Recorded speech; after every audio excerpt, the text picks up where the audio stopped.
Well, I mean, for me, one of the most exciting things about working in visual effects is just how the bar gets raised every year, and not just in terms of realism, but also in terms of how the effects can be integrated with the other components of the filmmaking process, and also how the effects can be integrated with the performance. So in this year's nominees, you've got a lot of interaction between digital environments and digital characters with regular actors and human beings.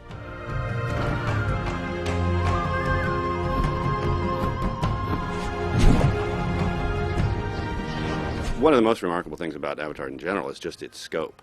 The amount of digital work that's in it and the realism with which the environment is created, it really enables the viewer to be transformed into it, and you, after a few moments, forget that you're looking at an all-digital world and really just embrace it as part of the story. And there were a lot of sophisticated techniques developed to bring the actor's performance into the digital character. And I think it's quite successful in that when you look at Neytiri and her anguish as her father is dying or her home is being destroyed, you really as an audience member connect with that, and I think it's a great testament to both the skill of the performer and the digital techniques of bringing that performance to the digital character that enable you to connect in that way.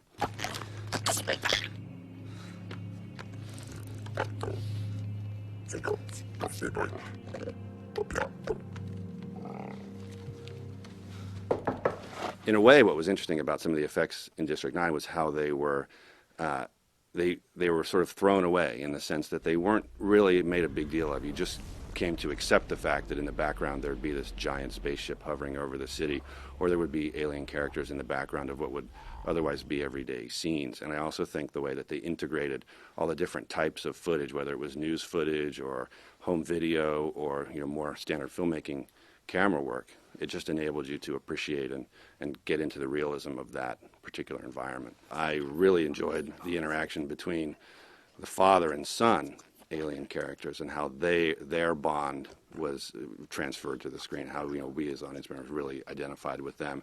To help the actors perform, there would be an actor standing in for the alien character, and so that actor would have to be painstakingly removed from the scene and then replaced with the alien character. And one of the things that was very interesting about the alien design was that their body was formed in such a way that there really was no way to cheat. The body couldn't cover up the human performer that was there, so it really was necessary to completely remove them.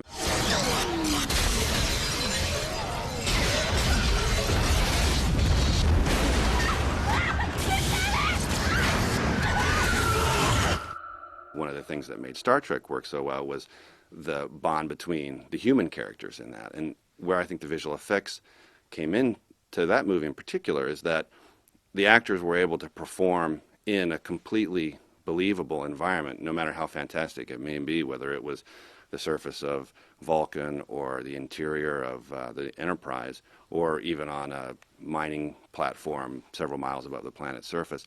You really felt like you were in it at all times. You were always able to focus on the characters and what was happening, no matter how incredible the environment around them was. Particularly the moment when Spock's mother is not able to make it into the transporter beam as Vulcan's being destroyed. There's a huge amount of scale happening in the background of that moment, but yet you as an audience member are very connected to what's happening between the two characters. There was just a very seamless integration of very traditional, almost dirty types of filmmaking techniques. In the opening scenes, you see dirt on the lens when a sun or a flare washes over the lens. It serves to put the viewer inside the moment because you're almost aware of what the camera's doing, and you're just reminded that you're in a physical environment. And I think that that's just another subtle way that the visual effects in that movie, a very creative use of visual effects to put the audience in the story just that much farther.